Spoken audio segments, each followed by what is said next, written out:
tá bom? Qualquer coisa, me avisem e eu dou uma olhada aqui no áudio. O conteúdo será compartilhado, tá? Então, todo mundo que está participando da sessão vai receber o conteúdo que a gente vai mostrar aqui. Então, não se preocupem em anotar, em salvar informação, não se preocupem com isso. A gente vai disponibilizar isso daqui para vocês, tá? Inclusive, publicaremos essa sessão também em algum canal aí de vídeo, tá bom? Bom, e esse webinar é oferecido pela SAP. A SAP é a maior empresa de software corporativo do mundo, tá? É relevante aí entre a grande parte das maiores empresas do mundo. E para vocês terem uma ideia da dimensão aí do negócio, praticamente 90% do comércio mundial passa por um sistema SAP. Isso significa que, muito provavelmente, tudo aquilo que você compra aí no mercado, no dia a dia, as coisas que você utiliza passaram por um sistema SAP de compras, de vendas, de produção financeira. E quando o assunto é sustentabilidade, também estamos aí presente nas empresas mais sustentáveis da América Latina. Então, quando a gente fala de ratings de sustentabilidade, Dow Jones, Easy, as empresas com as maiores qualificações são clientes SAP também. Mas não estamos sozinhos aqui, contamos também com a coorganização dos nossos parceiros AgroTools. A AgroTools é uma empresa consolidada para tecnologia no agronegócio e eles têm todo um ecossistema de soluções de inteligência que atende a cadeia do agro como um todo, tá? Não somente produtores, não somente cooperativas, não somente empresas industrializadoras, mas também outros stakeholders interessados, até como bancos e instituições financeiras. Então, esse webinar é oferecido pela SAP e pela AgroTools em conjunto e, considerando isso, essa aqui é a agenda que nós temos aí para discutir com vocês hoje. Primeiro, vamos falar o que é o DR. E eu acredito que todos aqui já conheçam a regulação, mas não tem problema se você nunca ouviu falar. A gente vai fazer uma abordagem simples aqui de qual é o objetivo da regulação, o que nós temos que realizar em termos de adequação à nossa empresa em relação a isso, e trazer também atualizações. Afinal, nós acabamos de receber aí, publicado pela União Europeia, algumas atualizações que podem ser relevantes para o negócio de vocês. Considerando isso, vamos partir para a parte prática da conformidade. Então, o que eu tenho que fazer como empresa para me adequar a essa regulação, para evitar qualquer tipo de sanção ou multa, penalidades frente à União Europeia? E aí eu conto com a presença da nossa convidada Stephanie, da AgroTools, que vai trazer essas informações de análise de risco e esse cenário do agro como um todo. Num segundo momento, eu volto a falar com vocês, trazendo uma parte de automação, porque nós veremos daqui a pouco que não basta só uma análise de risco, não basta você conhecer a originação dos seus produtos. Na verdade, você precisa de um sistema para emitir declarações. E aí a gente volta a falar disso também. E por último, contamos com a presença mais do que especial dos nossos clientes Cenibra. A Cenibra, que é das maiores empresas aí do setor de celulose do Brasil, player muito relevante no mercado, e eu estou muito feliz aí de contar com a presença deles aqui, e a gente já fala mais sobre isso também. Beleza? De novo, quem está chegando agora aí, sejam bem-vindos. Deixe perguntas no chat, vamos promover um espaço de discussão e teremos também um espaço de perguntas e respostas no final, tá? Então, né, o que você deixar no chat a gente vai tentar responder agora e mesmo que a gente não conseguir, a gente deixa lá para uma sessão de perguntas e respostas. Pode perguntar qualquer coisa, tá? Pode perguntar temas relacionados ao agro, relacionados a sistemas, relacionados à Cenibra. Então, fiquem à vontade, estaremos aqui para atender vocês, tá? Bom, meu nome é Henrique, é um prazer estar aqui falando com vocês. Eu trabalho na SAP, na área de sustentabilidade, tá? Então, nós temos aí um portfólio muito grande de sustentabilidade, conforme eu comentei aí anteriormente. E uma das soluções está voltada para adequação ao EUDR, tá? E o meu papel aqui na SAP é conversar com as empresas, entender os desafios e propor uma solução, né, para resolver um desafio específico de mercado. Então, eu tenho uma experiência aí nessa área da SAP já há algum tempo e estou participando aqui da organização do webinar, trazendo conteúdo para vocês, tá? E apesar de eu estar falando aqui, né, SAP, AgroTools, é importante deixar claro, pessoal, que não é necessário ser cliente SAP, não é necessário já ser cliente AgroTools, tá? Tudo que a gente vai mostrar aqui pode ser utilizado em qualquer empresa. Então, isso é muito importante aí de comentar, tá? Falando em termos de regulação em si, bom, o que é o DR? A LDE é uma regulação que faz parte de um contexto muito maior da União Europeia, que se chama Green Deal. E dentro do Green Deal tem várias tratativas, várias iniciativas visando promover critérios de sustentabilidade dentro da União Europeia e com empresas que atuam na União Europeia. Se você já escutou falar de PPWR, de CBAM, de CSRD, todas essas iniciativas fazem parte do Green Deal europeu, tá? Então, é um conjunto de tratativas para a promoção de sustentabilidade. E a gente sabe que por mais de o foco ser na União Europeia, dentro da União Europeia, todo mundo que opera, que exporta ou que tem alguma correlação ali com o mercado europeu acaba sendo impactado também, tá? E claro, isso é alvo aí de várias discussões.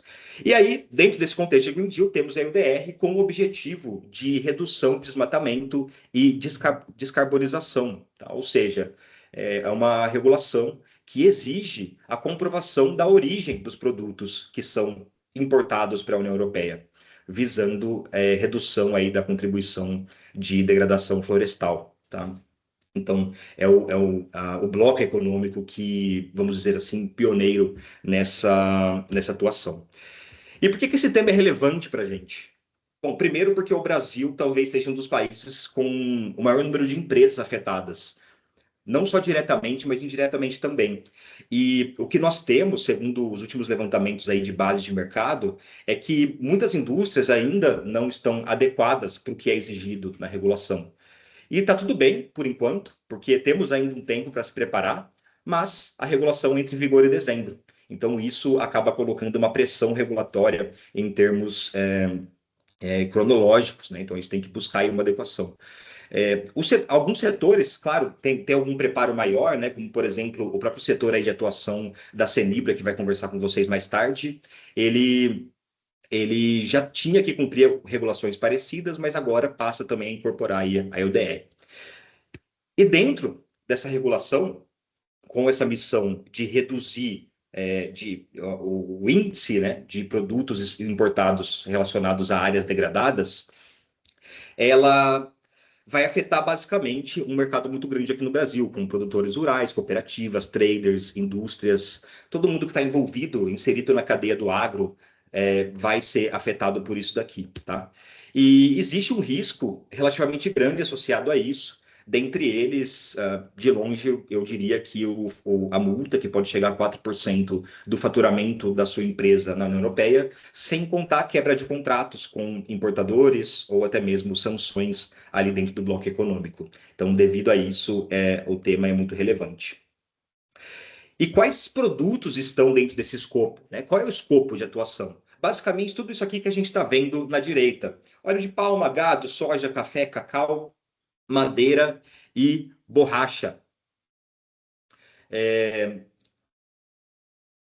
Se você é produtor, se você é uma cooperativa, se você é uma indústria, se você industrializa esse tipo de produtos e exporta não só o commodity em si, mas derivados desses produtos, você precisa ficar atento aí, porque pode ser afetado pela regulação ou até mesmo seus clientes da União Europeia, caso você exporte isso para clientes lá, podem te cobrar dessa adequação, tá? Vigência, como eu comentei, entra em vigor em dezembro e pequenas e médias empresas também serão afetadas, tá bom? Só que no ano que vem, em 2027. Então, esse aqui é o contexto da nossa regulação. E claro que a sua empresa pode ter diferentes papéis, a gente vai comentar um pouco mais disso aqui. Você pode ser um operador, que é responsável lá na União Europeia, que vai importar o produto, colocar o produto no mercado. E aí temos dois tipos de operador: quem faz a primeira importação e quem vai manipular esse produto uma vez que ele já está dentro do mercado europeu. Então, nós chamamos de operador a montante e a jusante, né? Ou upstream, downstream. Então, são essas aí as terminologias. Se você é um comerciante ou um trader, também será impactado. Claro que falaremos de responsabilidades diferentes aqui. E se você é um exportador, minha empresa está no Brasil, eu não tenho correlação com o mercado europeu, eu não tenho uma subsidiária lá, não tenho operação, e eu não tenho clientes para os quais eu exporto diretamente. Eu preciso me adequar? Muito provavelmente sim. Nós temos casos aqui de clientes do Brasil que, apesar de não realizarem exportações diretas, vendem os produtos para que outra empresa dentro aqui do Brasil industrialize e exporte. E essa informação do fornecedor para o industrializador que vai exportar, ela também tem que fluir de forma segura, tá? De forma transparente, para cumprir com os desafios da regulação. Bom, falando agora sobre atualizações, tá? Sobre atualizações, basicamente não tivemos nenhuma mudança aí na base da regulamentação. A única diferença é que, depois de abril de 26, algumas obrigações para os operadores downstream são reduzidas, tá? Então, antes todo mundo tinha que declarar, agora tem alguns poréns ali em relação a isso. E, talvez a parte mais importante aqui para o Brasil, alguns produtos removidos. Então, produtos impressos foram removidos e existe a proposta de remoção de alguns outros, como embalagens e couro. E acredito que isso vai impactar bastante. Os que estão em azul ainda não foram confirmados, tá? Em contrapartida, também tivemos produtos adicionados, propostos, certo? Como o café solúvel, né? Café solúvel, biodiesel e outros tipos de derivados. Depois nós vamos compartilhar aqui com vocês como que é um fluxo, né, dessa cadeia. Então, desde um produtor até uma pessoa, uma empresa que importa lá na operação da União Europeia, quem vai manusear esse produto e transformar, né? Então, aqui nós temos um exemplo de uma soja que foi exportada, que foi esmagada pelo primeiro operador na União Europeia e que foi depois transformada num molho e vendido para um varejista até o consumidor final. Vejam que, ao longo de toda essa cadeia, eu tenho responsabilidades e obrigações dos envolvidos, tá? E é sobre isso aí que a gente vai falar hoje. E essas obrigações envolvem desde uma avaliação de risco dos seus produtores até conformidade e apontamento das informações num sistema específico lá da União Europeia. E aí nós vamos falar aí desses arquivos, dessas declarações que são obrigatórias. Em termos práticos, a gente poderia traduzir isso dessa forma aqui.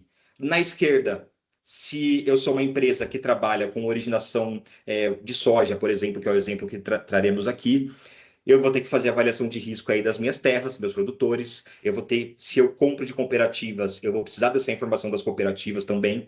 E uma vez que eu industrializo, eu vou ter que correlacionar isso com meus lotes de produção e exportação, antes que isso chegue para circulação lá na União Europeia, tá? Então, o documento que nós vamos mostrar aqui para vocês, que é a declaração de diligência devida, ele passa a ser obrigatório junto com a invoice de exportação para a realização da liberação alfandegária. E aí nós temos uma solução para isso, tá? Claro que aqui a gente traz o desafio, mas também vamos trazer uma proposta aqui de adequação. Temos uma solução que é uma combinação aí das plataformas entre SAP e AgroTools, que cumpre os requisitos da União Europeia. E aí, o que nós vamos ver agora é como realizar essa avaliação de risco, quais são as boas práticas de mercado, o que está em jogo, e depois como que eu pego essa informação e correlaciono com a minha exportação, com a minha venda, e envio isso de forma automática para os meus clientes. Claro, sempre consumindo dados de sistemas ERP, tá? E, de novo, não é obrigatório você ser um cliente SAP aqui, tá? Eventualmente a gente comenta por estar dentro aqui da SAP, mas se você é o usuário de outros sistemas, como Oracle, como TOTOS, como Senior, entre outros, isso não é impeditivo, tá? É possível realizar a conexão para automação com outros sistemas também. Exemplo de uma cadeia de fornecimento, somos essa indústria aqui do meio, compramos de produtores, de cooperativas, de traders, e eu exporto isso escoando através de um porto para clientes, ou até mesmo para uma unidade da minha empresa que é offshore. E aí a gente vai trabalhar um pouco em cima desse exemplo aqui. E para começar na parte da esquerda, eu vou convidar a minha colega Stephanie Leffler, que é gerente de produtos na AgroTools e tem muita experiência aí na área. Stephanie vai trazer o contexto da AgroTools, como que a gente realiza essa parte de mitigação de risco e um exemplo aí na prática de como executar essa primeira etapa, que é a mitigação, que eu comentei com vocês. Stephanie, seja bem-vinda, prazer te receber aqui. Fica à vontade aí para começar. Muito, Muito obrigada, Henrique, pela introdução e pela ótima explicação de contexto. Só para confirmar, vocês me escutam bem? Estamos Certinho? discutindo sim. Então, tá bom. Bom, obrigada pelo convite, obrigada por estar aqui também na organização desse webinar para vocês. E antes de começar a falar da solução propriamente dita, eu gosto de trazer esse slide, né, para contextualizar que o Brasil ele está muito preparado, né, para responder a regulamentações como a da União Europeia, né. Desde muito tempo atrás, o Brasil é um grande alvo, né, no tema do desmatamento, né, então o mundo inteiro olha para o Brasil com relação a, ao combate ao desmatamento, principalmente devido ao grande interesse na Amazônia, né. Então, é importante falar, né, que os dados para monitoramento do desmatamento que a gente utiliza, eles vêm desde os anos 90 ali, né, desde a Rio 92, quando o Brasil começou a precisar produzir esses dados, mapear de fato como estava o avanço da questão do desmatamento no Brasil, para combater algumas fake news, né, na época da Rio 92, falavam que até 50% do bioma já havia sido desmatado, sendo que era um cenário bem diferente, né, hoje a gente tem aí mais de 80% ainda do bioma preservado. Então, desde que a gente começou a produzir esses dados, né, era importante falar do controle do desmatamento, porque por mais que a gente estava numa situação melhor do que a que o mundo alegava nossa, né, é um assunto extremamente importante, né, o desmatamento zero vem sendo discutido aí, então, desde o começo dos anos 2000. E o setor privado foi muito envolvido nesse assunto, né, desde ali de 2009, 2010, quando o terceiro setor, a sociedade civil, começou a trazer o conceito da corresponsabilidade para o setor privado, né, colocando ali que as empresas também são responsáveis, né, pelo controle e pelo combate às práticas de desmatamento de todos os produtos e matérias-primas que entram na sua indústria. Né, então, a indústria da carne, a indústria da soja foi vindo cada vez mais se reagindo, colocando protocolos, passando por auditorias do Ministério Público, né, até a gente chegar aí agora a uma demanda nova de regulamentação e de comprovação de controle do desmatamento, inclusive a nível internacional. Né? E considerando tudo isso, como que hoje é feito o... Tentando passar o slide aqui, não tá indo, Henrique, você pode passar aí, agora foi. Agora sim, desculpa, vai lá, vai lá. Imagina, obrigada. Então, aqui é um exemplo, né, do que é, então, uma análise para verificação do critério de desmatamento e outros critérios, né? Aqui na Agrotus a gente tem um produto chamado análise socioambiental. Acho que pode passar mais um, Henrique, que daí vai começar uma pequena demo aí do produto na tela. Deixa eu tentar assumir aqui o controle de novo, ver se, se eu consigo passar. Vai. Boa. E então esse produto, né, ele hoje é uma análise de dados fundiários com a sobreposição de bases de dados. As principais bases de dados são desmatamento, terra indígena, unidade de conservação, né? Então, bases de dados que fazem parte dos grandes protocolos de verificação. E o objetivo dele é dar um insight de go ou não go, conforme a política de sustentabilidade e os compromissos voluntários assumidos por cada empresa. Dentro do contexto da UDR, pode passar mais um slide, por favor, Henrique? Deixa eu. Solicito o controle de novo mais uma vez. Aí, agora sim. Agora você vai conseguir. Ótimo, obrigada. Tá conseguindo ver isso? Faz um teste aí. Ainda não apareceu aqui. Não sei, mas tudo bem. Eu vou passando aqui para você sem Tá bom, problemas. obrigada. E no contexto da UDR, né, é importante a gente falar que essa análise ela precisa acontecer em vários momentos, né? Porque a análise socioambiental ela é uma foto, ela é um retrato da fazenda naquele momento da análise. Então, no contexto da UDR, né, como a gente tem todo as exigências relacionadas à rastreabilidade, né, e ao desmatamento zero em toda a cadeia de produção, a gente mapeou aqui momentos importantes onde essa análise deveria acontecer. Uma delas é no cadastro e na prospecção de novos fornecedores, né, de novas fazendas fornecedoras de matéria-prima para cada empresa. Então, desde a prospecção, é recomendado fazer uma pré-checagem para garantir se aquela fazenda, de fato, ela seria elegível a atender um protocolo UDR. Às vezes, a fazenda ela pode ser elegível para atender a política de sustentabilidade, os protocolos internos da empresa, e não ser elegível para a exportação à União Europeia, né? Então, desde a prospecção de um novo fornecedor, é importante já ter esse insight.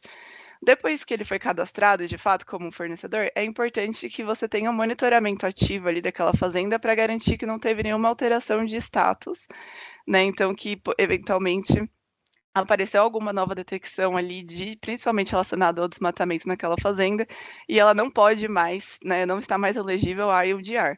Às vezes ela ainda continua elegível a outros protocolos, a outras exigências, mas não da União Europeia.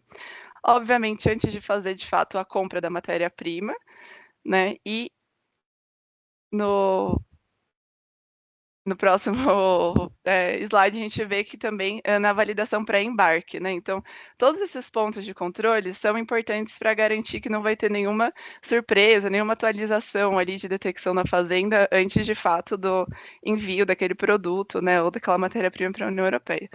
E acho que um dos passos finais, talvez mais trabalhosos aí, mas que consolida todo esse trabalho, é a consolidação e report, conforme os prazos ali determinados pela União Europeia, onde todas as fazendas têm que ser consolidadas e reportadas conforme os lotes de envio.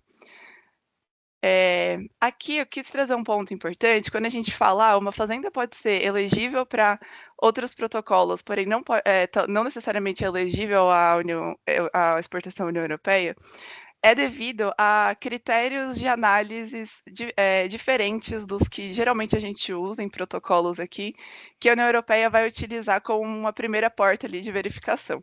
A grande diferença é que para o mapeamento do desmatamento aqui no Brasil, a maioria dos protocolos de monitoramento utiliza a base do PRODES, que é produzida pelo INPE, né? Então, essa base que desde os anos 90 vem sendo produzida ali para trazer informações sobre o desmatamento no Brasil, enquanto a União Europeia, né, para uma primeira verificação, eles vão usar uma base produzida, né, pela JRC Global Map of Forest Cover, e ela está disponível através do Observatório da União Europeia, né, que foi criado justamente para atender essa demanda da EUDR.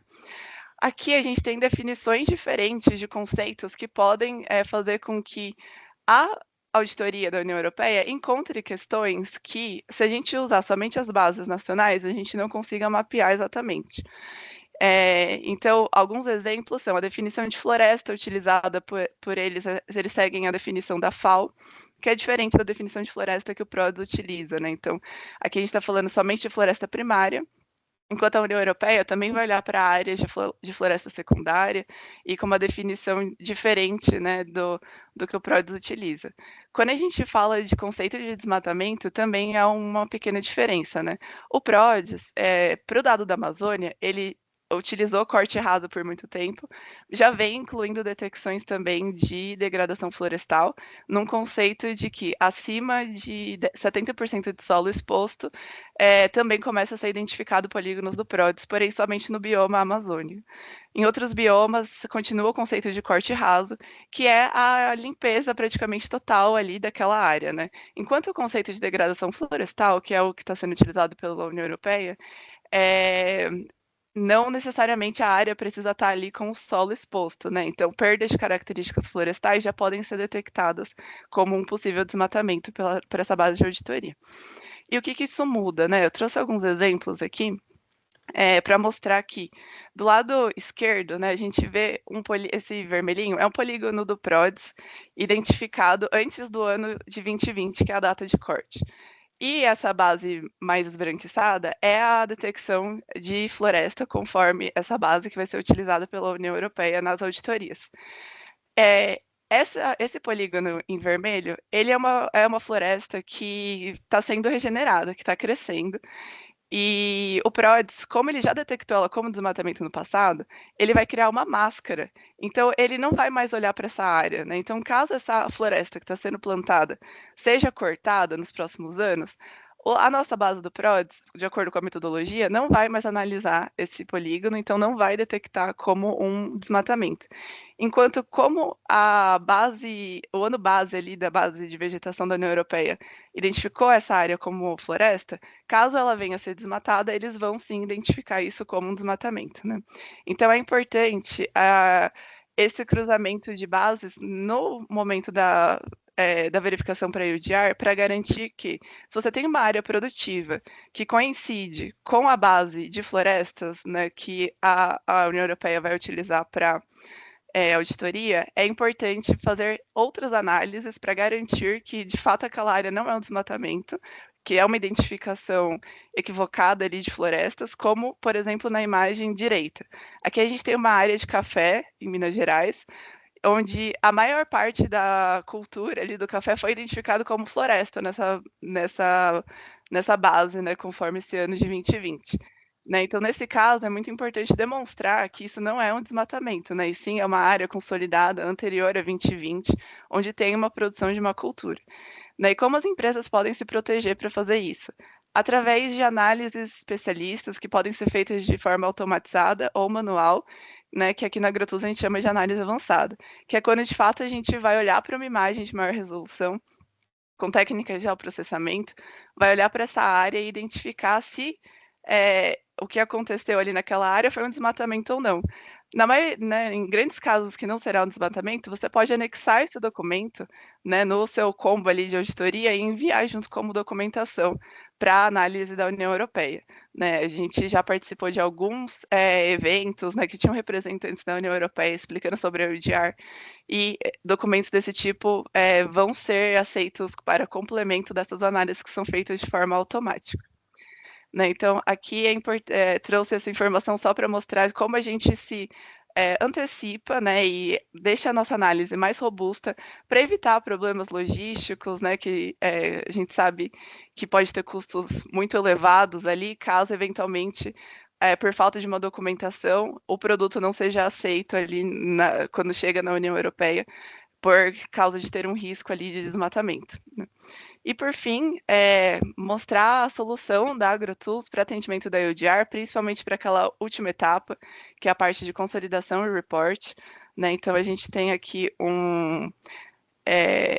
uma demonstração, acho que pode passar mais uma vez, por favor, hein? Aqui, então, né, enquanto o produto roda, basicamente é uma forma, né, de você colocar todos os territórios que fizeram parte de lotes exportados para a União Europeia e consolidar essas análises e esses documentos de uma única vez, né, já organizado conforme a plataforma Traces pede. E no final desse consolidado desse produto já vem os arquivos, inclusive o GeoJSON, que é um dos arquivos obrigatórios para report à União Europeia, e toda essa informação pode ser integrada com outros sistemas como o da SAP, né? Então aqui a ideia é para mostrar como que essas análises espaciais elas devem acontecer no dia a dia, na rotina das empresas, e depois consolidada de uma forma que integre facilmente, né, para garantir o atendimento e o compliance aí à regulamentação. E eu vou passar para o Henrique de novo para ele continuar como que a SAP recebe essas informações. Legal, Stephanie, muito obrigado. Bom, continuando aqui na linha de raciocínio da Stephanie, tá? Então, ela apresentou para vocês uma forma de realizar essa etapa da análise de risco, essa mitigação e obter esses relatórios de conformidade para garantir que a originação ali do produto agro que eu estou utilizando não esteja relacionada a nenhum episódio, conforme as bases exigidas pela União Europeia. Então, essa etapa que é fundamental para conformidade com a regulação, ela não é única, tá? Por quê? Uma vez que eu originei esses produtos e transformei esses produtos na minha organização, no meu processo de industrialização, eu preciso ter uma forma de propagar esses documentos que foram gerados na AgroTools, né, de originação, com o meu documento de venda. E é aí que entra o papel da SAP para gerar essa camada de contabilidade. O que a gente está vendo na tela aqui é exatamente a análise que a Stephanie mostrou para vocês, com alguns exemplos de relatórios socioambientais. Porém, veja que nós extraímos ali de algumas áreas específicas todos os arquivos de georreferenciamento de cada uma das áreas. Esses arquivos eles serão obrigatórios lá no reporte para a União Europeia, tá? Isso é exigido lá no momento da venda. Não só isso, como dados do commodity, o HS Code, né, que seria o NCM, a espécie, o local, data de produção, entre outros. Imagina o seguinte, eu comprei um carregamento ali de soja de um produtor específico, no meu caso aqui eu comprei de 3 produtores, A, B e C, e aqui embaixo o que nós estamos vendo é justamente a entrada física do material na minha empresa. Só que essa entrada física, essa entrada física está aqui, ó. Então, só que essa entrada física, ela está sempre sendo representada em um sistema específico, né? Que seria o sistema SAP ou outros sistemas ERPs aí que vocês têm implantado. Mas as informações que eu tenho ali não são suficientes, porque ali eu tenho o dado do meu produtor, como CNPJ, quantidade, data do pedido, data da entrega, etc. Só que a UDR exige mais do que isso. Exige o polígono, exige o código harmonizado, exige a espécie, o local de produção e etc. Essas informações que nós recebemos da base da AgroTools automaticamente. Existe uma triangulação, conforme eu recebi o material, eu consulto na base da AgroTools através do registro dele na minha base e obtenho esse resultado, né? Essa saída da análise socioambiental que foi feita ali na plataforma. Então, como que a gente cria essa contabilidade paralela? Basicamente, temos aí uma solução, né? Então, aqui o que a gente está vendo é essa solução para criar a contabilidade paralela. E aí, para cada unidade de negócio, para cada local de operação da minha empresa, eu consigo mapear as entradas que eu tive de commodity. E aqui a gente vai ver um exemplo de soja em grãos para um período específico. E além daqueles dados básicos elementares que vieram lá do SAP, como quantidade, data de entrega, tipo de material e fornecedor, eu vou ter associado aqui na entrega os requisitos exigidos lá pela UDR, como descrição do material, nome científico, nome do produtor, data de produção. Então, tudo isso fica armazenado aqui numa contabilidade paralela. Todo o material que entra no meu estoque, ele é sensibilizado aqui num ativo digital. E o arquivo de JSON, ele é alimentado aqui também. Então, nós vamos utilizar esse arquivo para conectar com as nossas produções lá na frente. Quando eu acesso, por exemplo, esse caso aqui da entrada da minha fazenda Girassol, o que eu vou ter é justamente a representação da minha fazenda conforme o analisado lá na plataforma da AgroTools, tá? Então, para representar aqui para vocês, é exatamente aqui o polígono que eu precisarei lá para declaração e conformidade com a UDR, tá? E uma vez que essa etapa foi realizada, eu vou ter, obviamente, o controle ali dos materiais, né, o balanço dos materiais. Aqui eu sou uma empresa que industrializa soja e eu vou exportar farelo. Então, eu preciso correlacionar essa soja em grãos que eu originei com a minha produção de farelo, certo? Eu preciso ter uma correlação. Afinal, se eu comprei de 3 produtores diferentes, como que eu vou emitir um documento de declaração consolidando essas informações dos 3 produtores? E a parte de industrialização, a produção da sua empresa, ela provavelmente está num sistema SAP ou até mesmo em um outro ERP.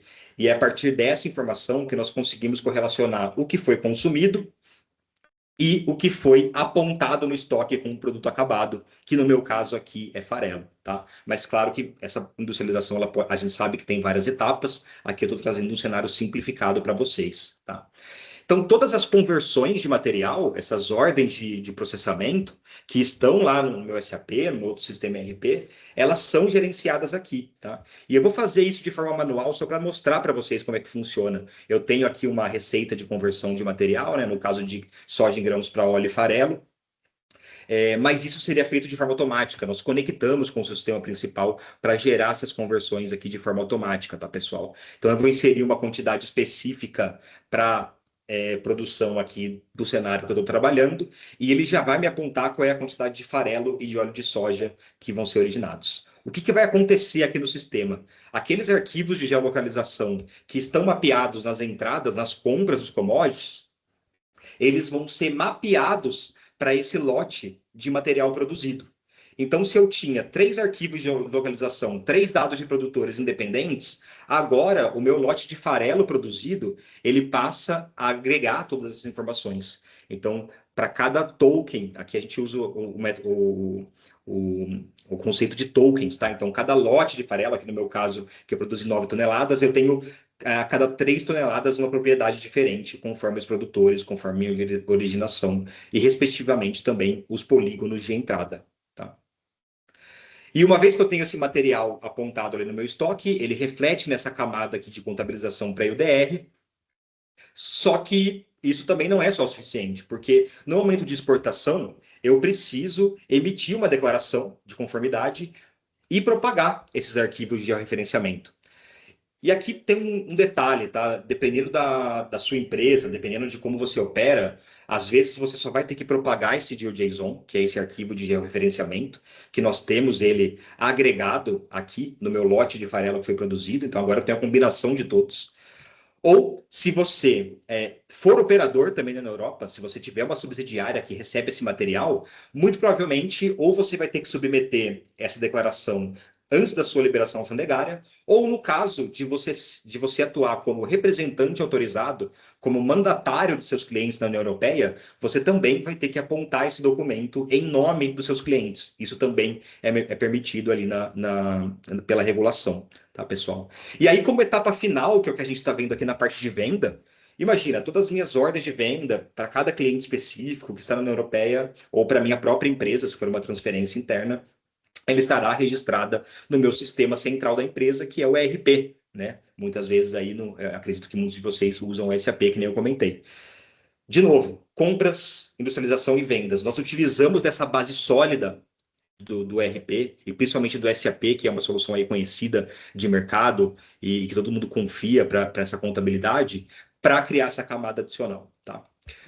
Mas qual é a diferença aqui? Essa venda ela vai ser refletida no meu sistema, só que agora, no momento em que eu disparar essa exportação, eu vou conectar automaticamente com a base da União Europeia, que chama Traces, o sistema de controle de exportação da União Europeia chama Traces, e ele é um sistema que está apto a receber esses dados de georreferenciamento e armazenar o número de recibo, né, o reference number, com o código de verificação daquela declaração que eu fiz para aquele lote de exportação específico. E o que a gente vai ver aqui na tela é exatamente isso. Eu tenho uma planta industrial aqui no Brasil e agora eu vou ver as saídas dessa planta, tá? Então, o que eu estou vendo aqui são todas as exportações de farelo de soja e óleo que eu tenho na minha organização. E veja que o meu cliente, na verdade, aqui no caso, é a minha própria empresa, porém, a subsidiária da Europa, tá? Com o seu centro ali específico. E no momento em que eu disparar essa venda, aqui eu estou fazendo de forma manual, né? Mais uma vez, para exemplificar, porém, isso é feito de forma automatizada, tá? A gente automatiza com a venda do seu RP. No momento em que eu fizer essa venda, automaticamente as informações de originação serão transferidas lá na entrada da minha unidade que está em Lisboa, tá? Então aqui eu tenho um centro comercial de Lisboa que vai receber essas informações. E além disso, o documento de declaração ele vai ser gerado. Então, mesmo antes da carga chegar lá no continente europeu, eu vou ter esses documentos sendo gerados e recebidos pela minha unidade que está na Europa. E o documento de declaração ele é populado com base naquelas informações das 9 toneladas de farelo que nós produzimos, tá? Então, nós agregamos. O meu número de operador, né, da União Europeia também entra aqui na declaração. E o meu arquivo de georreferenciamento, ele também entra aqui. Com a diferença de que agora o meu arquivo de georreferenciamento, ele é a combinação dessas áreas, tá? Então, o que está acontecendo aqui? Eu originei soja de 3 produtores diferentes e eu estou vendendo um produto industrializado para a União Europeia que carrega, ele herda essa informação de localização, tá? Então, nós fizemos aqui uma relação de adequação, e aqui é quando o pedido chega de fato, sensibiliza, ele fica concluído e ativa lá a contabilização da minha unidade de Lisboa, tá? Então, o que nós estamos fazendo aqui é uma adequação em 2 etapas. Primeiro, análise de risco com a AgroTools. Segundo, eu estou adequando e automatizando a emissão dos arquivos de georreferenciamento e emissão da declaração. Ah, Henrique, aqui eu não preciso emitir a declaração, eu quero só propagar esse arquivo agrupado para um cliente local ou mesmo para um cliente externo. Não tem problema, tá? A gente consegue fazer isso aqui também. E a cadeia de custódia, ela é gerada dentro da plataforma. Então, a minha cooperativa lá da Europa, ela recebeu material da planta industrial do Brasil e que teve grãos originados de 3 propriedades diferentes, tá? Então, nós armazenamos os arquivos de referenciamento, agregamos, conectamos com as suas ordens de produção e conectamos com as suas exportações. E aí eu consigo construir minha cadeia de custódia e ter essa rastreabilidade. Então, esse aqui é o passo da automação, mas mais importante do que eu trazer essa informação para vocês, eu gostaria de convidar aqui a Cenibra. A Cenibra, como eu comentei antes, é provavelmente aí uma das maiores empresas de celulose do Brasil, um player muito relevante no mercado, há anos operando no Brasil e com uma vasta experiência em exportação. E recentemente eles passaram justamente por um projeto de adequação em cima da EUDR, tá? Inclusive com o apoio de um parceiro SAP aí de implantação, a Oshipro. E é com muito prazer que eu convido o Léo e o Gustavo. O Léo, que é da área de sustentabilidade da SAP, e o Gustavo, que é da área de TI. Desculpa, da SAP não. Da Cenibra. Tá dando um eco aqui, pessoal. Deixa eu. Vocês estão me ouvindo aí? Estamos ouvindo. Ué, não sei o que está acontecendo aqui. Tá dando eco aí para vocês? Tá ok. Ok. Beleza. Então, perdão. Acho que foi o meu áudio aqui. Então, com muito prazer aí que eu convido o Léo e o Gustavo. O Léo da área de sustentabilidade da Cenibra e o Gustavo da área de TI da Cenibra, que passaram aí, tocaram o projeto de adequação e eles vão trazer um pouco da experiência deles, tá? Contar um pouquinho o que aconteceu, os desafios e o aprendizado também com a regulação. Então, Léo, Gustavo, obrigado pela participação. Sejam bem-vindos. É um prazer contar com vocês aqui. Pessoal, bom dia para todo mundo. Henrique e Stephanie, obrigado aí pelo convite, né, e pelas explicações, foram muito boas as apresentações. Fica muito claro para a gente como, né, que as empresas precisam se adequar, né, aqui para a União Europeia, né, para a UDR. E eu queria, antes de iniciar aqui, aprofundar um pouco no nosso conteúdo, queria mostrar, né, contextualizar todo mundo da Cenibra, né, a atuação da Cenibra, o que a Cenibra faz. Então, eu vou compartilhar aqui um vídeo rápido, tá, pessoal? Só um minutinho.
Então, pessoal, eu estou aqui para apresentar para vocês a camiseta mais vendida. perdão. Então, pessoal, obrigado aí mais uma vez pela participação de todo mundo. Bom, hoje a gente vai aqui aprofundar, falar um pouco de como que a Cenibra, desde o início ali em 2023, quando nós soubemos ali da regulamentação da UDA, né, como que a gente atuou para a gente caminhar nessa jornada de adequação integral à nova regulamentação, né? Então, em 2023, nós inicialmente ali já criamos um grupo de trabalho interno, né? Um grupo de trabalho multissetorial. A gente tem pessoas de todos os setores aqui, que a gente tentou agrupar pessoas, né, que estão ali desde o plantio da muda, né, do nosso fomento florestal, da fabricação, pessoal do jurídico, planejamento, da TI, da sustentabilidade, até chegar na equipe comercial, que realmente comercializa ali a celulose com o cliente no exterior, né? Então nós tentamos ali com o objetivo de aprofundar realmente entendimento ali sobre a nova regulamentação, né, entender e desenvolver ali estratégias e tecnologias para possibilitar o atendimento integral dos requisitos ali da União Europeia, né. Em 2023 a gente tinha um prazo muito curto ali para atendimento à regulamentação, né, isso foi um grande desafio ali no momento, mas ao longo dos anos a UDA foi sofrendo aí simplificações e postergações que contribuiu para a gente fazer essa jornada com um pouco mais de calma, né. Então, esse grupo, né, aprofundando ali nas regulamentações, várias dúvidas foram criadas, né, foram ventiladas ali. As principais dúvidas que eu trago aqui para gente, que nós tivemos, né, principal é o escopo, né, a Cenibra como uma produtora de celulose, como que ela ia atuar ali, qual que seria o papel dela e o papel de cada agente dentro da cadeia de valor ali da Cenibra, como a Cenibra seria ali uma operadora, seria apenas uma produtora, como que seria a nossa relação ali com os nossos clientes e com a plataforma Traces, né? Isso tudo era dúvida, né? Então, e outra, né, maneiras de atendimento, né? Qual é o base de dados a gente poderia utilizar, por exemplo, da geolocalização e como que a gente ia enviar essas informações, né? Seria via e-mail, seria via um sistema? Então, qual era a maneira mais adequada ali naquele momento da gente enviar essas informações para a plataforma e para os nossos clientes, né? Ali no início de 2023, quando lançou a regulamentação, né, não tinha definido ainda a questão do risco país, né? Então, o Brasil, a gente ficou naquela dúvida, o Brasil poderia ser um risco alto, né? Mas no fim, acabou que o Brasil está classificado como um risco estándar, não é um risco baixo, né? Mas é um risco estándar, que traz algumas implicações ali de mais informações, mais requerimentos para a CENIBRA. E qual tipo de documentação, por exemplo, que nós utilizaríamos, né? Seriam documentações ali extraídas de portais do governo, né, de órgãos governamentais, documentações internas seriam validadas pelas autoridades competentes ali da União Europeia, né? Então tudo isso também era dúvida, e eu falo da CENIBRA, mas eu entendo também que de todas as empresas do setor de base florestal, né? E aí um dos objetivos também do grupo era identificar o melhor cenário ali de atendimento para a CENIBRA, né, de forma simples, de forma contundente ali, com as evidências adequadas, identificar qual cenário a CENIBRA se encaixaria ali de forma mais simples para adequação, né? Então o grupo ele teve várias frentes de trabalho, né? Uma das frentes de trabalhos foi a atuação da equipe de certificação ali acompanhando os órgãos certificadores, as empresas de base florestal normalmente tem bastante certificações ali. Eu destaco, por exemplo, a cadeia de custódia, e já é uma rastreabilidade do produto, né, que sai ali para os nossos clientes, para todos os continentes, né. Então, como que as certificadoras, né, os órgãos certificadores estavam ali se adequando para chegar próximo ali ou estar totalmente conforme, né? As certificações, elas seriam suficientes para atendimento a UDR, né? A gente sabe que hoje não temos essa afirmação, mas a gente sabe que ajuda e ajuda muito as empresas, né?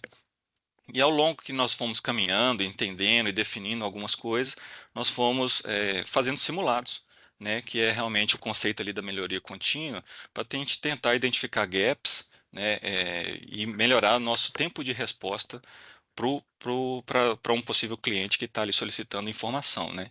Então, dentro desses simulados, eu posso trazer aqui como exemplo melhorias na automatização de busca de informação. Então, é, ajustes ali no nosso sistema que possibilitou uma busca de informação automatizada e melhorou muito o nosso tempo de resposta para um cliente, um possível cliente, né? E também geração de documentação em massa, né? Então a gente recebe aqui documentações que são muito importantes para para a identificação ali da rastreabilidade, e hoje com dois cliques a gente consegue gerar essa documentação em massa, o que melhora muito também o nosso tempo de resposta ali, caso seja necessário aprofundar ali para dentro dessa documentação, né? Uma outra frente de trabalho, né, é uma que o Gustavo, que vai falar aqui mais para frente, atuou muito, que é a busca por tecnologias, né, que são evidências ali conclusivas e verificáveis, exatamente como está o texto da UDA, é isso, né, conclusivas e verificáveis, de que o produto não está associado a nenhuma área desmatada, né. Então, qual era a melhor maneira, qual era a melhor forma da gente buscar essas informações? A AgroTools está aqui, mostrou, né, a tecnologia, a ferramenta, né?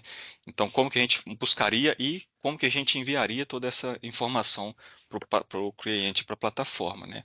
E tudo isso, a gente tem os nossos deveres do dia a dia, tudo isso a gente tenta sempre automatizar o máximo possível, né, a busca, a coleta das informações e consolidar tudo isso dentro de um sistema que permite ali o trânsito fácil, né?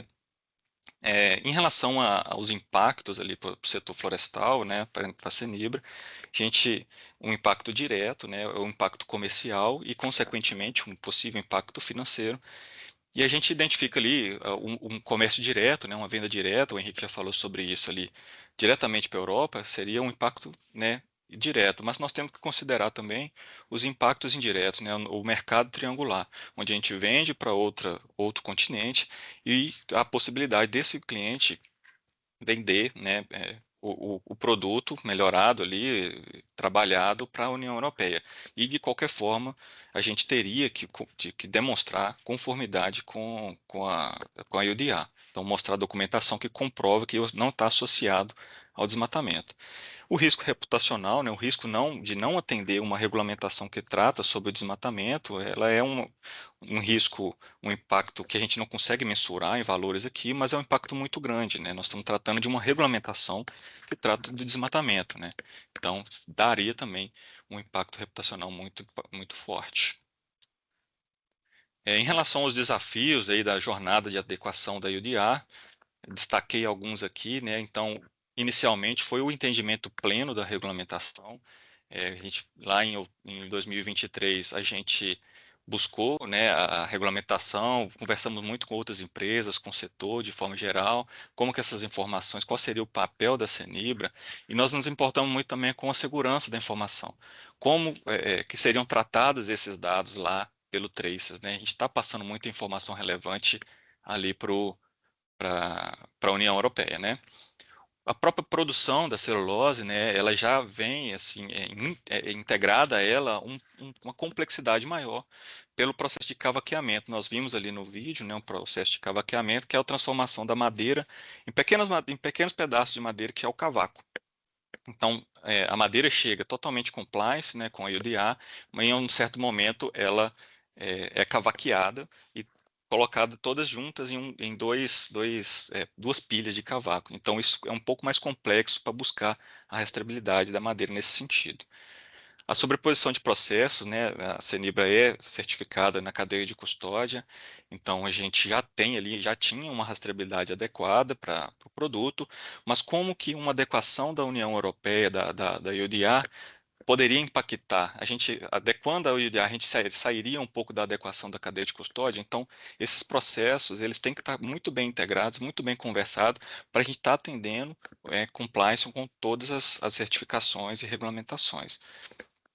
E claro, né, a busca e a automatização dos processos, né, buscar essas informações de forma automática, consolidar as geolocalizações de forma automática, né, tudo em um sistema de trânsito fácil que a gente consiga ali visualizar, de bater no olho ali como que seria essa transferência de informação.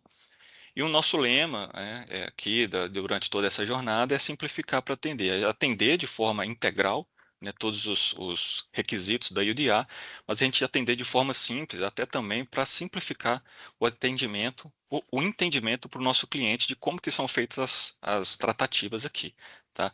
O Gustavo vai explicar um pouco melhor como que é a questão da implementação do SAP Green Token e eu fico à disposição. Obrigado aí pela oportunidade, pessoal. Obrigado, Leonardo. Bom dia a todos. Feliz por estar aqui com vocês, né? Mais de 100 pessoas aí online, junto a Stephanie, o Henrique e também ao Leonardo, né? Falando um pouquinho aí sobre a nossa jornada, né? Por que que nós escolhemos o Green Token, né?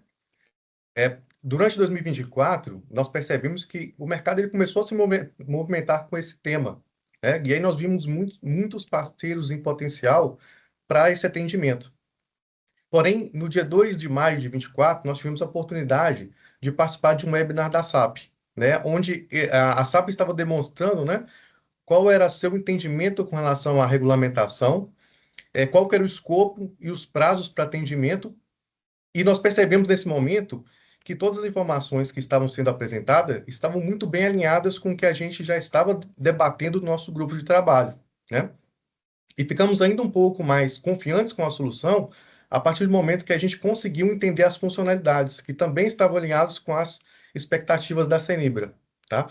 Então, nesse momento, a gente fez o estreitamento, nós já somos parceiros SAP de longa data, né? Já utilizamos aí de várias soluções e módulos dentro desse RP. Isso também nos trouxe uma confiança para buscarmos essa solução, né? O Green Token. Falando um pouquinho da implementação, o Henrique já citou muito bem os 3 passos fundamentais para a implementação, né? A gente passa aí pelo processo de entrada de dados, a industrialização e a saída. Detalhando um pouquinho sobre a entrada, o Leonardo citou muito bem os desafios, né? Quando a gente começou a estudar a regulamentação, entender quais eram as informações necessárias para atendimento a essa regulamentação, nós começamos a buscar pontualmente as frentes de trabalho vinculadas a esse processo. E aí, obviamente, se baseando em alguns órgãos de certificação, né? Então, sabíamos que tínhamos todo o processo muito bem consolidado, desde a parte florestal até a parte de exportação e vendas, mas a partir do momento que a gente foi explorando, desenvolvendo a solução que proporciona um processamento em massa, nós vimos que a estrutura que a Cenebra já havia adotado anteriormente estava muito bem estruturada. Então, nós não tivemos grandes desafios para conseguir fazer todo esse vínculo, além dos desafios de processamento em massa e, obviamente, trazer assertividade para todas essas informações demandadas, né? E junto a esse desafio, nós também tínhamos o desafio de trazer a geolocalização para a solução, né? E no que nós percebemos em tempo de estudo? Que a geolocalização, ela demandava algumas características específicas da EUDR, né? Como exemplo, 6 casas decimais após a parte da latitude e longitude. Então, fizemos algumas adequações, vinculamos essas adequações da geolocalização aos dados de localização que foram implementados na rastreabilidade, e aí sim, dentro do prazo de projeto, nós conseguimos usufruir dessa rastreabilidade já desenvolvida. Por quê? Porque com esses dados e os atributos já automatizados, nós conseguimos fazer de forma mais fluida a entrada de dados dentro do Green Token, né? Quando a gente fala de entrada de dados dentro do Green Token, e a gente fala do Green Token, a gente fala de amarração de informações, né? Então, nessa tela de entrada, a gente pode perceber que o Green Token ele faz a gestão, isso é uma ajuda muito relevante, né, para os demais passos do processo, da tokenização, né, da amarração de informações. Então, se eu tenho uma entrada que ela possui todos os atributos relevantes e a gente conseguiu fazer as amarrações de informações, ela já fala o seguinte, olha, o Green Token demonstra a quantidade de materiais que entrou e a quantidade de informações que estão corretamente agrupadas, né? Isso traz um grau de relevância importante, por quê? Na segunda linha, a gente pode observar que a gente tem um dado que ele tem perca de informações. E é justamente no atributo de geolocalização, né? Então, se a gente lembrar lá da fala da Stephanie, é um item fundamental para que a gente tenha a composição e a comprovação perante a EUDR. Então, isso realmente é um ponto importante. A gente consegue, através de APIs, né? Lembrando um pouquinho da fala do Henrique também, o Green Token ele é alimentado, então nós utilizamos dados do RP, no caso da Cenebra, né? Utilizamos o RP e alimentamos o Green Token através da API, então a gente tem uma possibilidade também de fazer a gestão dessas informações, erros, etc., através das logs de API. Tá? Falando um pouquinho sobre o processo de industrialização, é um processo muito relevante também, né, por processo, porque ele faz a camada de transformação, né? Então eu recebo a matéria-prima na entrada e eu preciso fazer com que o Green Token entenda como eu transformo esse produto, né, essa matéria para um produto acabado. E aí a gente entra no conceito da receita, né? Uma vez o Green Token entendendo qual é a receita da minha produção de produto acabado, eu subo essa informação para o Green Token também a nível de API, ele faz o vínculo das informações, e essas informações estando completas, a gente consegue ter a liberação de saldo para a geração do produto acabado, né? E aí sim, obviamente, a gente consegue partir para o próximo passo, que é o passo da saída. Então, falando da saída e falando de RP, o conceito mais natural é que a gente pense né, na exportação e nas ordens de venda. Nesse cenário, nós colocamos a imagem à esquerda de uma ordem de venda mais vazia, né, sem dados aqui confidenciais. E no momento que a gente preenche essa ordem de venda, a gente automatizou a inserção de dados dentro do Green Token. Então, o Green Token recebe essa ordem de venda com o produto o produto acabado de seus respectivos volumes, e ele faz a associação até a conversão e a entrada da matéria-prima. Então, uma vez o lançamento da saída sendo feito e todos os dados sendo devidamente amarrados, a gente consegue fazer a geração do processo final, que é a geração da DDS, que é a Due Diligence Statement, né, que é o documento de declaração. Isso só é possível a partir desse momento, dessa completude de amarração entre as informações. Então, aqui a gente consegue demonstrar, à medida que a gente vai fazendo as saídas, o Green Token também nos proporciona um acompanhamento visual muito simples, né? Eu consigo ver das saídas, quantas saídas foram feitas de forma completa, ou seja, eu consegui fazer toda a cadeia necessária dentro do Green Token e quantas ainda estão pendentes. A pendência, o Henrique mostrou bem no vídeo, né? Ela pode ser uma pendência simplesmente de integração com a plataforma Traces, mas ela também pode ser uma pendência de um vínculo anterior, né? Então, essas características, voltando um pouquinho nas gestões de integração, elas são fundamentais para a gente entender todo esse processo. E outro ponto relevante também, além da geração da DDS, é que a geolocalização ela é toda unificada nesse momento. Então, se eu coloquei um produto acabado, eu fiz a amarração a todos os pontos de matéria-prima, identifiquei os meus pontos de origem, né, os plots of lands, eu tenho essa unificação no nosso arquivo, no arquivo GeoJSON. Isso é um ponto bem relevante também e traz uma agilização e conformidade interessante perante esse tema, né? E nesse slide a gente mostra, o Henrique também demonstrou no slide anterior, é o PDF da DDS, né? A geração da DDS através de um link de uma saída completa. Esse DDS, ele é possível de ser customizado, né? Nesse exemplo, ele não está customizado, mas existe essa possibilidade.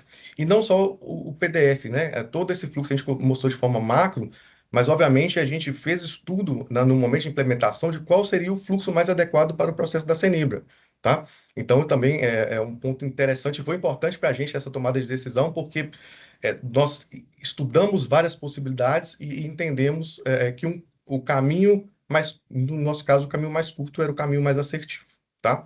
Mas são pontos relevantes aí de entendimento da solução.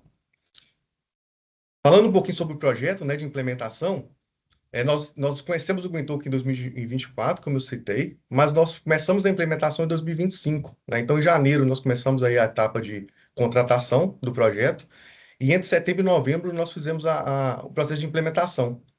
E aí vale reforçar que lá, antes até mesmo de contratar o GreenToken, nós já estávamos desenhando a nossa automatização de rastreabilidade. Isso trouxe um ganho de performance para o projeto, né?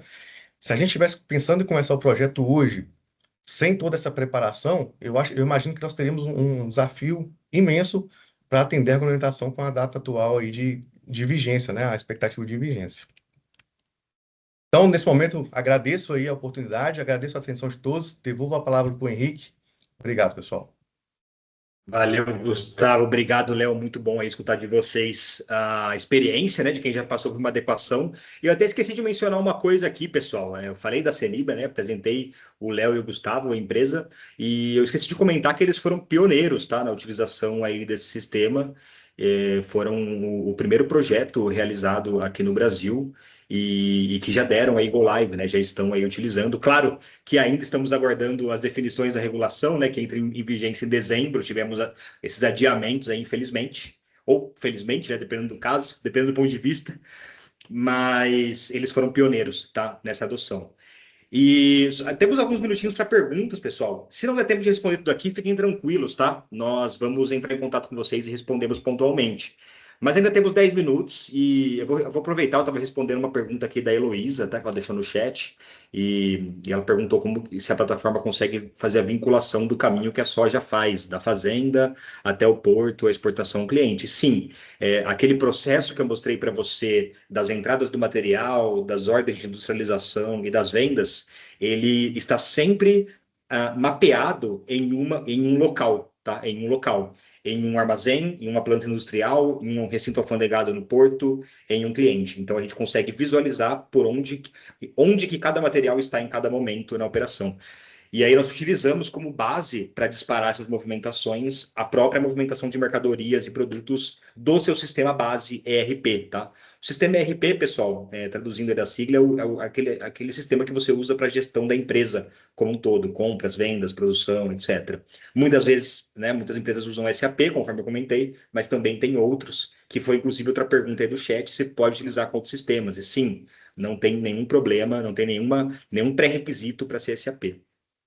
Então, essa é a resposta da Heloísa, depois eu deixo aí no chat. E aí, vou aproveitar aqui e fazer uma pergunta para a Stephanie, que eu vi o pessoal deixando aqui também, sobre a parte de gado, né? Eu vi duas perguntas aqui, Stephanie, o pessoal perguntando de outros commodities, de outros produtos agrícolas e também de outros protocolos, né? É só o PRODES que a gente consulta, base da UDR. Então, fala um pouquinho para a gente como é que funciona essa configuração do sistema, para quais commodities agrícolas a gente pode utilizar e quais são os protocolos que a gente consegue rodar ali. Dá uma visão para o pessoal, fazendo um favor. Ótimo, Henrique. Bom, é importante reforçar que a UDR, ela fala sobre o desmatamento, né, desmatamento zero depois de 31/12/2020 e compliance com as leis locais, né? Então, os protocolos que já são utilizados pelo mercado e pelas cadeias de originação, como o protocolo do boi, né, protocolo dos grãos verdes, eles continuam sendo aplicáveis nesses casos, né, dentro desse contexto aí do compliance com as leis locais. Então, a ideia é que sejam analisados todos os critérios socioambientais e não o desmatamento. Óbvio que aqui a gente tem um foco maior na questão do desmatamento por ser o principal interesse ali da regulamentação da União Europeia. Com relação ao monitoramento de outras culturas, outros tipos de produção, do lado da AgroTools, né, a verificação do desmatamento está muito focado na fazenda, no primeiro momento, independente do que está sendo produzido lá, né? Então, o monitoramento do desmatamento vai ser analisado dentro daquele território alvo, né? Seja através de um CAR, uma matrícula, um insumo que tiver fundiário para ser analisado. Quando a gente fala daquelas análises mais especialistas, né, para evitar má interpretações ali do que é floresta, o que é desmatamento, aí sim que a gente vai olhar o uso, né, que está acontecendo ali naquela fazenda, qual que é o tipo de atividade da fazenda e fazer essas comparações para tentar fornecer documentos complementares que ajudem a empresa a responder possíveis questionamentos da União Europeia. Respondi a sua Legal, pergunta, bacana, Henrique? Steph. Bom, vamos. Acredito que sim. O pessoal aí que fez a. Essas foram duas perguntas, né? Que eu juntei em uma só para você. Então, o pessoal que estava interessado nessa parte, deixem aí nos comentários aí se está respondido. Qualquer coisa, a gente volta aí nesse assunto, tá? Vamos fazer uma próxima aqui. Eu vi o pessoal perguntando de tempo de implantação, e aí eu queria perguntar aí para o Gustavo, para o Léo da Cenibra.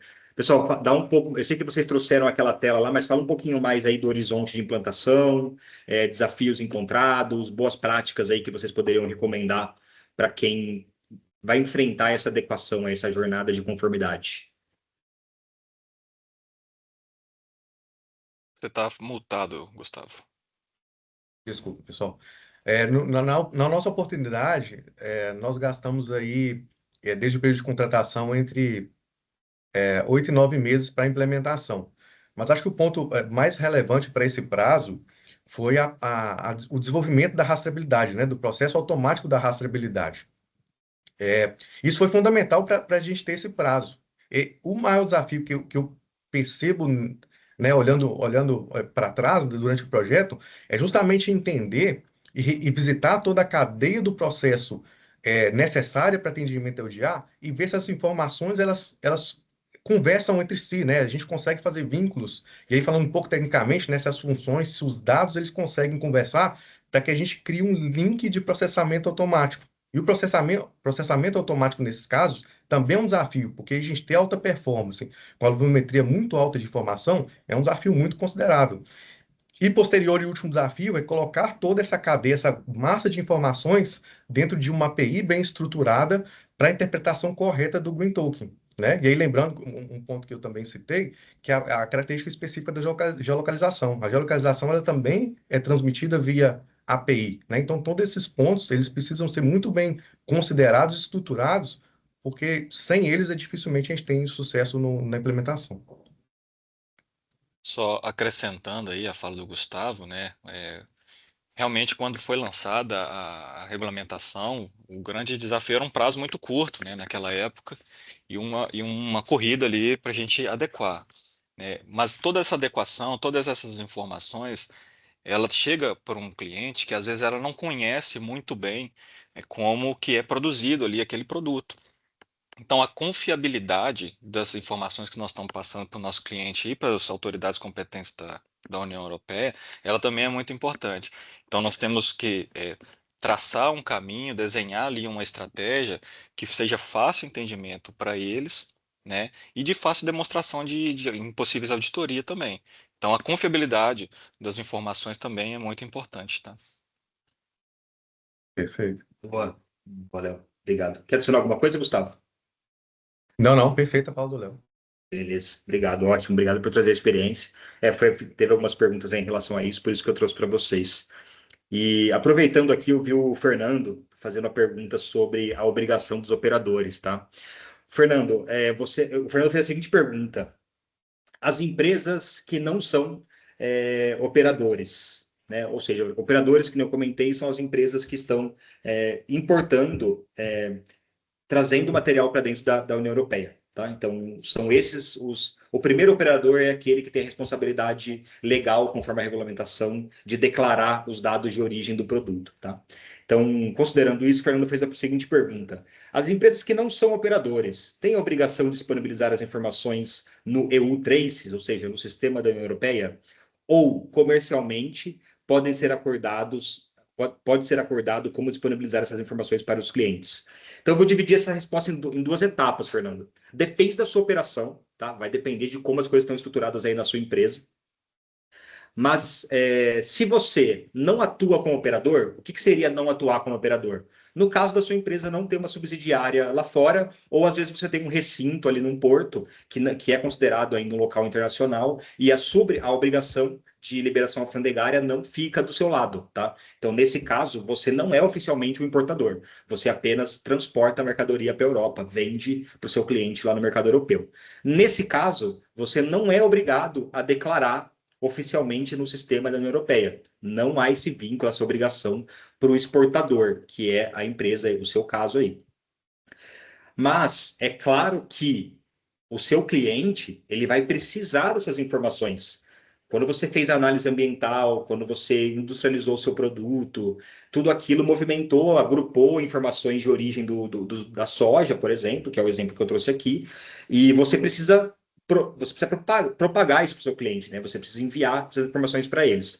E aí, isso é uma das possibilidades também aqui da plataforma, né? A gente consegue só propagar via e-mail, ou temos casos aí de empresas que construíram até portal para o cliente, para o próprio cliente ir lá e verificar a nota fiscal, a invoice de venda e retirar o arquivo de origem do produto para que ele declare, tá? Então, você pode simplesmente só propagar a informação. Na verdade, o seu cliente vai exigir de você isso, mas a obrigação de emitir a declaração, que é aquele documento que vai junto com a invoice, ele fica do lado do seu cliente, tá? Agora, tem a segunda etapa, né? Então, a primeira parte é nessa situação.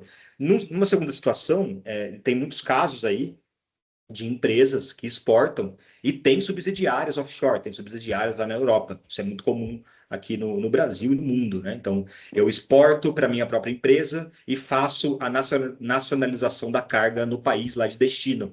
Eu faço a liberação alfandegária lá. Nesse caso, como a sua própria empresa, só que a subsidiária da Europa, está realizando o desembaraço aduaneiro, a obrigação de apontamento lá no Traces fica por sua conta, tá? Fica por sua conta. E ainda, complementando, tem até uma terceira possibilidade, que é você ter essa operação na Europa, você exporta intra-company, só que o seu cliente que vai receber lá dentro da Europa, que seria o segundo operador, né, o operador downstream, ele pode ter um acordo comercial com você para que você declare em nome dele, tá? Então, tem casos e casos, tá? A gente pode discutir isso aí mais no detalhe, mas de forma geral é isso. Não é obrigado, depende do seu acordo comercial, depende de como você opera na Europa, tá? Então, de forma geral, essa aí é a minha resposta. Pessoal, chegamos aqui ao fim do nosso webinar, conforme a gente comentou aí, e iremos até 10h30. Não se preocupem com as perguntas que ainda não foram respondidas. Eu vou conversar aqui com o pessoal, a gente vai ler todas elas e vai responder diretamente para vocês aí através do e-mail de registro no webinar. Eu deixei aqui o contato de todo mundo, o meu contato, da Stephanie, do Léo, do Gustavo. Fiquem à vontade aí para conectar, para nos chamar, trocar uma ideia, discutir um pouco mais. Esse é um tema muito relevante. Eventualmente podemos até aí chamar algumas sessões para a sua empresa específica, né? Entender o seu cenário, como que se adequaria, né? Eu sei que tem várias dúvidas específicas de setores, então estamos à disposição, tá?